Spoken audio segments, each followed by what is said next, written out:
Welcome to The Disappearing Mind, a unique podcast helping you find clarity and support along your dementia journey.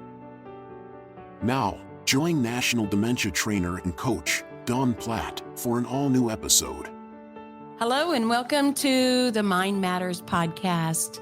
My name is Dawn Platt. I am a certified dementia practitioner, a national dementia trainer, and a dementia coach. Thank you for joining me today on the podcast. And I'm kind of interested to have this conversation. So a lot of topics that I choose or resources I choose are really kind of directly connected to my conversations with people who have dementia, my conversations with family members, or just in general, I'm teaching on a topic and might get some feedback. This topic is no different. Let's get into it. I want to have a conversation in and around a recent topic or recent question, actually a recent scenario of a daughter who lives out of state, lives out of town, and her father is a client of my profession. What's happening really is that this daughter is trying to maintain a relationship with her father. Most of that is done through technology. So it's done through Skype or FaceTime or a simple phone conversation. Well, there are a number of factors that are coming into play. You don't have to be a daughter or necessarily a family member in today's discussion, but I'm going to really kind of tie it around that emotional connection that people need to maintain, especially a child with their parent. As dementia progresses, we want to have those same kind of feelings. We want to be connected with people with dementia. Let's get into it. Recent conversation with a daughter who calls her father weekly and wants to have a conversation with him to stay connected. She's concerned not visiting as often as she would like to, although she does get to see him periodically. But on a recent conversation, I think that when she got off the phone, she was a little saddened by the interaction. And I think that she probably expected a little bit more than her dad could deliver on that day, or perhaps the progression that he's at with his dementia. One of the things I think that we need to understand when dealing with someone who has dementia is communication is one of the first things that begins to diminish in people who have dementia. Word finding difficulties, understanding what is being said, processing things. There can be some interaction difficulties. There may not be a filter on what they say. But in this instance and interaction, I think she wanted to connect with her dad on a personal level and have a conversation, perhaps conversations like she has had with him throughout our entire life. I realize how important that is. It's important to me, and I'm sure it's important to you, especially if you're an adult child or if it's with your spouse. We have become accustomed to a certain level of intimacy or relationship, shall I say, in our conversations with those people that we know and love or have been acquainted with for a long period of time. And what happened in this scenario is her father, in this conversation, for some reason, and we don't really know why, thought that there was something wrong, thought that she had called and had asked throughout the course of the conversation, "What's wrong? Are you okay?" Let's just talk about what can happen to a person and their mindset as dementia continues to progress. And maybe they're having a not so good day, or they're not processing it as well that time of day. So that kind of thing happens. But in this particular instance, I think that I would say, number one, let's keep these conversations pretty simplified. We have to learn to kind of read the person and get a sense of where they are today. Are they very conversive when you get on the phone with them? or on Skype or FaceTime? Are you seeing that they're slow to respond? What is the look on their face? Do they have a flat affect? Are they not smiling? Are they not engaged? Are they not bright eyed? I mean, those are some of the things that we have to realize can change hour by hour and day by day with someone who has dementia. We may need to be the person who picks up the conversation, sets the tone of the conversation, and the direction in which we're planning to go. We call this in the profession leading the conversation, or conversational threads is what we call it. And I think that one of the things that we need to come to terms with is that sometimes we have to go from 50% of the conversation to 90 or 95% of the conversation, just so we can have a pleasant conversation. Perhaps we need to think about what we want to get out of this, because obviously this daughter was kind of sad, didn't really feel like she connected that emotional connection with her father that she wanted. But I think in the long run, we need to understand that they're not exactly where they were before, and their filters as well as their emotional abilities have decreased. And that doesn't mean that they don't want to talk to you. It doesn't mean that they love you any less or that you're less valuable. It just means that that's what happens to the processing ability as the brain deteriorates. And it's going to vary depending on the stage and type of dementia that somebody has. Let's talk about just kind of a scenario. So let's imagine you're going to visit your mother or father, and they live in a memory care community or a nursing home, and you're wondering how to pass the time, or you're wondering how to engage with them. And I think that for friends and family members, that's always the weird part, the part that we're unsure about. What do I do? Or what do I say? Or how do I initiate the conversation? Oh, we see that. Here are some conversation starters and maybe some activities that you could try on your visit. Try and choose a memory from long ago, or a memory that's really strong that perhaps they will connect to. Maybe it was a funny story that happened, or a trip that you took, or a vacation, something that maybe is a joke in your family. What is it that connects and might connect every time you have a conversation about it? Is it the time that the car broke down?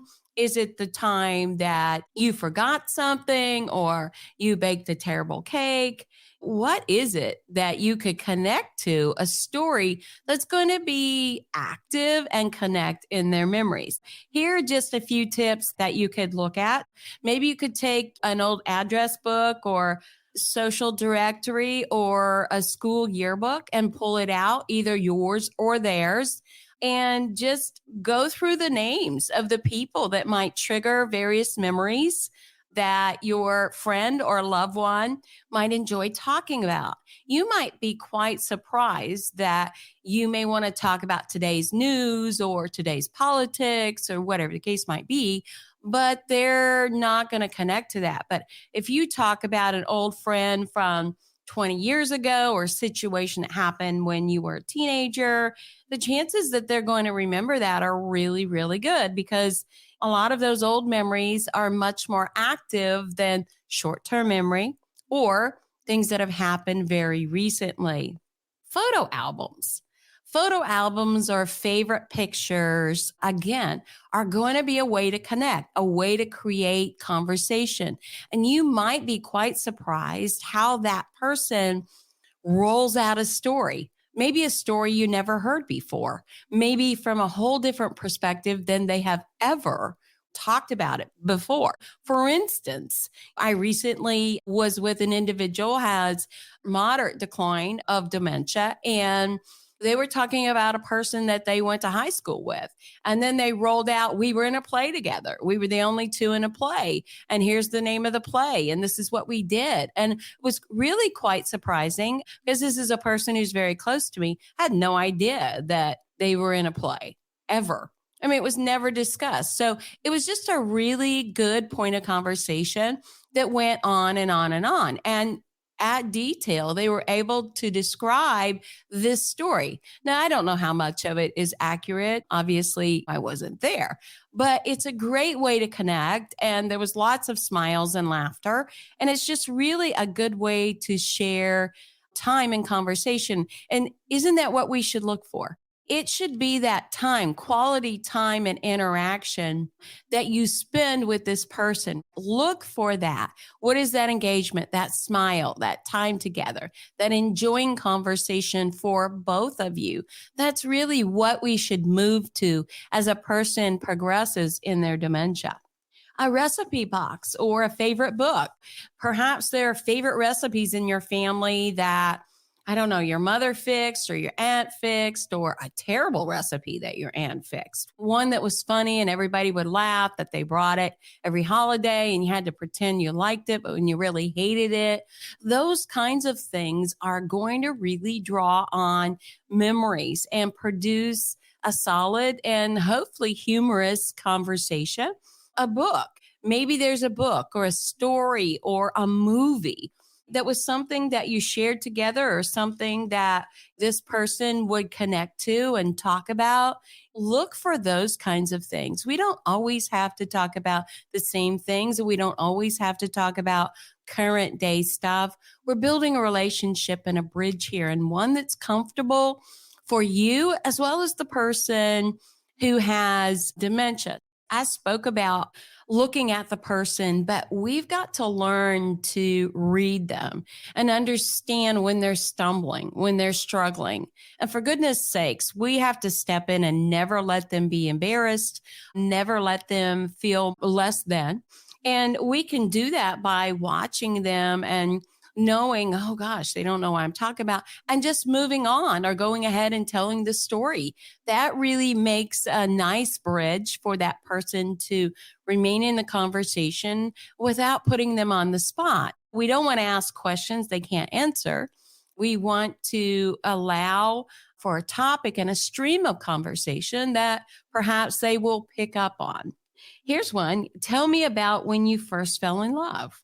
I mean, you might get something with their first date, their first kiss, or their first puppy, or maybe when they fell in love with a movie or a hobby. I mean, these are general things I think that most people can hold a conversation about. And isn't it something you want to know? I think one of the greatest conversational pieces with someone who has dementia is they're going to pull up old memories that they maybe didn't talk about routinely, or maybe you didn't know about them. And that's really an interesting way to learn a little bit more about the person and share a little bit more. You might see some things that maybe you don't recognize or understand. I think it's just a great way to have a good conversation. And at the end of the day, we're building a relationship. We're spending time with the person that we care about or the person that we love. And that's good times. That's what we're after. Read together. Maybe you're reading their favorite classic book or a book on faith or a familiar passage or even joke that they can read along with you. Maybe a rhyme or a phrase or anything like that that might be something that they would enjoy. Bring an item of interest. Perhaps they have a hobby or an interest such as collecting baseball cards, or maybe they had certain antique cars or that kind of thing that you could bring it along and say, hey, do you remember this? This is great. I remember how we used to go out and play ball or going to the ballpark or all of those things in and around that hobby. And you would be surprised where that conversation could go. If this person happens to be a pet lover and you have a pet or there's pet therapy, perhaps if they're in a community, participate in that.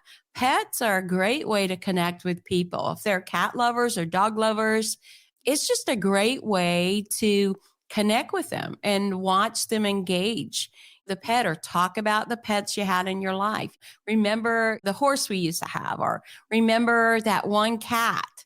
and what they did. These are just great, great ways to connect with people. So let me just end this by saying conversation with someone who has dementia really needs to take on a whole new look. And it's about engagement. It's about spending time together. Don't get too hung up on what you're going to say or what you're not going to say. Keep it light, keep a smile on your face, add some humor, take some props, just kind of prepare and go with it. If they don't want to have that kind of conversation, then switch to something else or get some fresh air. At the end of the day, I want to say to especially the children out there that are connecting with your parents, unfortunately, it's not going to be the same kind of conversations you've had your whole life. Treasure those. Don't let them ever go away, but come up with some new times and some new things that you can laugh about or joke about, or just spend time together listening to music or watching a television show or a comedy.